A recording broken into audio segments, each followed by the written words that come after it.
Healing hospital multi super speciality near Nehru stadium बेदर। Ahmad tourist and travels हज and उम्रा services.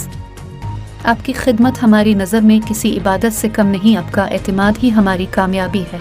United hospital सपना multiplex के करीब गंपा रोड बेदर। देश में वक्फ संशोधन विधेयक के खिलाफ मुसलमानों का गुस्सा बढ़ता जा रहा है। दरअसल सरकार ने बोर्डों के कार्यों में अधिक जवाबदेही और पारदर्शिता लाने के लिए इस बिल को पेश किया है। इसके अलावा बिल में महिलाओं की अनिवार्य भागीदारी भी सुनिश्चित करने की बात कही गई है, लेकिन इस बिल का लगातार विरोध हो रहा है, जिसके बाद सरकार ने विधेयक को लेकर जेपीसी का भी गठन कर दिया है। वक्फ बिल पर जेडीयू और टीडीपी ने बीजेपी से अलग रुख अपनाया है। चलिए अब आपको बताते हैं कि वक्फ बिल क्या है और उसकी खास बातें क्या है। दरअसल वक्फ इस्लामी कानून के तहत संपत्ति का अस्थायी समर्पण है। इसके तहत आने वाली संपत्तियों का इस्तेमाल धार्मिक, पुण्य या चैरिटेबल उद्देश्यों के लिए किया जाता है। यह संपत्ति न तो बेची जा सकती है और न ही अस्थायी रूप से किराए पर दी जा सकती है। वक्फ का उद्देश्य समाज के विभिन्न हिस्सों की भलाई करना होता है।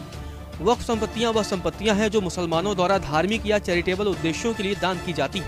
इनमें कृषि भूमि, इमारतें, मस्जिदें, मदरसे, दरगाहें, कब्रिस्तान, स्कूल, दुकानें और विभिन्न सामाजिक संस्थाएं शामिल होती हैं। भारत में हर राज्य में एक वक्फ बोर्ड होता है जो इन संपत्तियों के प्रबंधन का काम करता है। भारत में वक्फ बोर्डों के पास 9.4 लाख एकड़ भूमि है। इन संपत्तियों का अनुमानित मूल्य 1.2 लाख करोड़ रुपए है।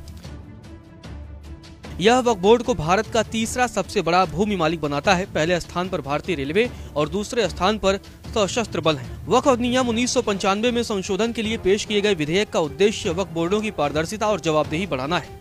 नए विधेयक के तहत वक्फ बोर्डों को अपनी संपत्तियां जिला कलेक्टरों के पास रजिस्टर कराना अनिवार्य होगा ताकि संपत्तियों का सही मूल्यांकन हो सके। वर्तमान में वक्फ बोर्ड के सदस्य चुनाव के माध्यम से चुने जाते हैं, लेकिन नए विधेयक के तहत सभी सदस्य सरकार द्वारा नामित किए जाएंगे। इसके कारण राजनीतिक नियंत्रण बढ़ने का डर जताया जा रहा है। विधेयक में यह भी प्रावधान है कि एक गैर मुस्लिम व्यक्ति को वक्फ बोर्ड का मुख्य कार्यकारी अधिकारी यानी सीईओ भी बनाया जा सकता है। हर बोर्ड में कम से कम 2 सदस्य गैर मुसलमान होने चाहिए।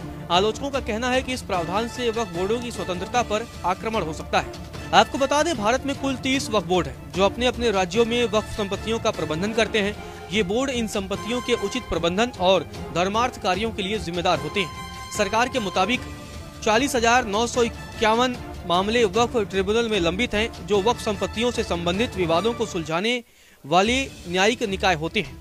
इनमें से 9,942 मामले मुस्लिम समुदाय द्वारा वक्फ संस्थाओं के खिलाफ दायर किए गए हैं।